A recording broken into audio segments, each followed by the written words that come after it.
Hello viewers, welcome to Big Boy Physics. In this video, I have picked up a question from a famous coaching institute J Advanced paper. So before I start, pause the video, try the question for 3 to 4 minutes, then I will discuss the answer and the solution with you all. Okay, so let's get started. This question is a multiple choice type question, and the question says that a graph of tension and versus angular velocity is shown for a conical pendulum having point mass m and a string of length l. You have to determine the correct statements. So first, one thing we can see that is common among the options is that option A and option C reflects the same idea, that is finding the mass m, and option B and option D represents another same idea, that is finding the length of the given string. Okay, so let's get started with the solution. Before going ahead, let me ask you one thing.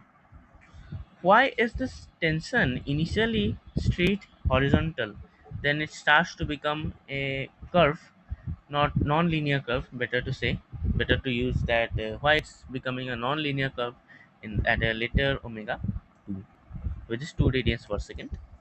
This is a question to the viewers. Pause the video, think for a while. If you have done it, we can proceed with the solution, seeing the answer keys. Okay, let me explain you. This is my apparatus. Here's the ceiling, and I have connected a ball to the red string, and the ball is represented by a green color. Now, since the ball is rotated, suppose at an angle theta, the ball stops and reaches the equilibrium. Then now I can find the angle theta in two methods. First, I'll use Newton's laws of motion. What will be my centrifugal force if I observe in a rotating frame? Suppose this is rotating with capital omega. Then what will be the centrifugal force? It will be m capital omega square L sine theta, and this is mg. This is tension T. So we can say that m omega square L sine theta by mg is equals to tan theta. So I can say that cos theta is equals to g by omega square L. So I'll get omega is equals to g by L cos theta. Yeah. Now the thing is to say that, well, cos theta be greater than 1 or less than 1. We know that cos theta can only attain values between -1 and +1. Since g omega L all are positive, so we'll say that cos theta will belong to 0 to 1. Now, if this equation has a solution, this implies that by omega square L should be less than equal to 1. From here, we'll get omega should be greater than equal to root g by L, so that we will get a finite value of theta. Right? Hope you get it. Now, you might be wondering that what would happen is if omega is less than root g by L. If omega is less than root g by L, then it will just stay along the vertical line. It will stay here. It will continue to stay here until omega exceeds the critical value. So one thing we can make sure that omega should be greater than equal to root g by L, so that the ball just lifts. Now in the thumbnail you might have seen about centrifugal potential energy. You might be wondering what is it about. Just wait, I'm bringing it forth to you. So now, if a particle is rotating on a turnable, suppose this is a turnable and a particle is moving so that its angular velocity with respect to the center is capital omega.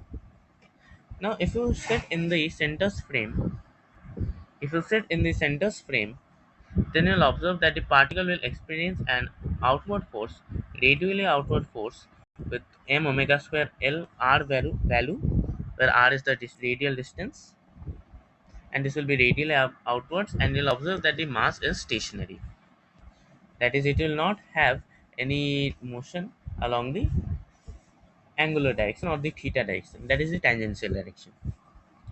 Suppose initially my particle is at here, at a distance, suppose x, then it will be facing some force that is equal to m omega square x.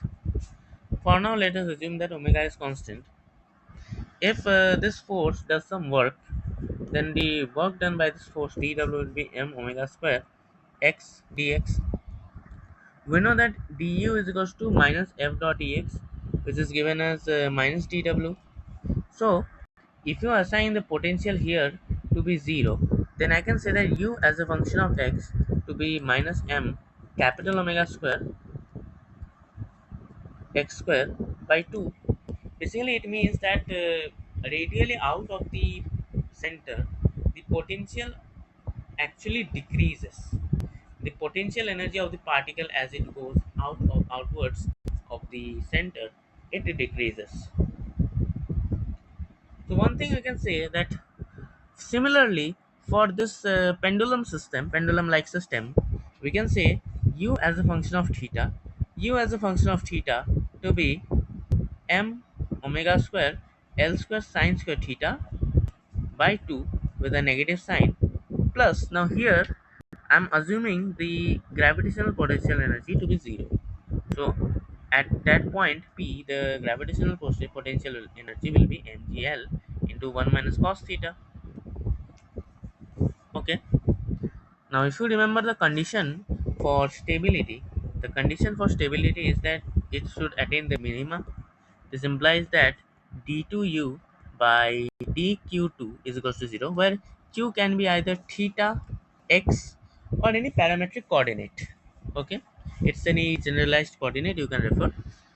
So one thing I can say that if my stable position is theta naught, and I take another point theta naught plus epsilon, then I can surely say that du by d theta at theta naught plus epsilon should be greater than 0. Or you can even calculate that u theta naught plus epsilon to be 0. Okay, so what I'll do is put theta is very small.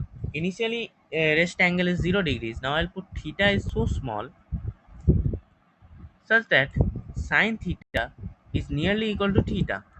Similarly, I can say cos theta 1 minus cos theta is equal to theta square by 2.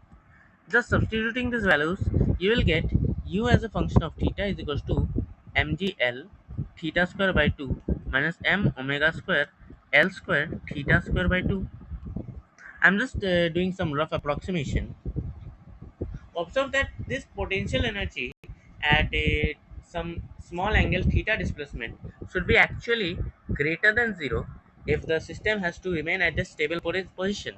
But if the ball has to displace, then it should be less than 0, right? Hope you are getting the point. I mean to say that theta naught is the rest position. If it has to ascend theta naught plus epsilon, the potential energy should not be increasing. We know that every system tends to minimize its potential energy. So basically, this must be less than 0. I mean to say that the curve should be going like this instead of rather facing upwards. Hence, from here I'll get theta omega is greater than root g by L. And that's the answer to the first part. In this question, it's given that when omega is 2, then ball is starting to getting lifted. So I can say 2 is equals to root g by L. From here, L will come out to be 2.5 meters. Option B is correct. Now talking about mass, well, I have discussed first that if omega is less than root g by L, then it will not be getting lifted up.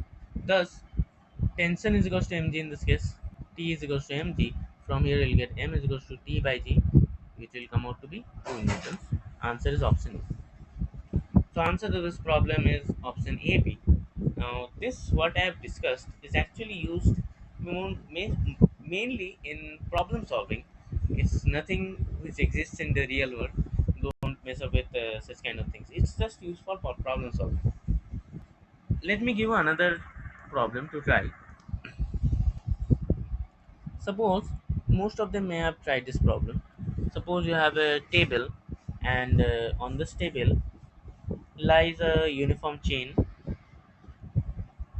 and this friction coefficient is mu.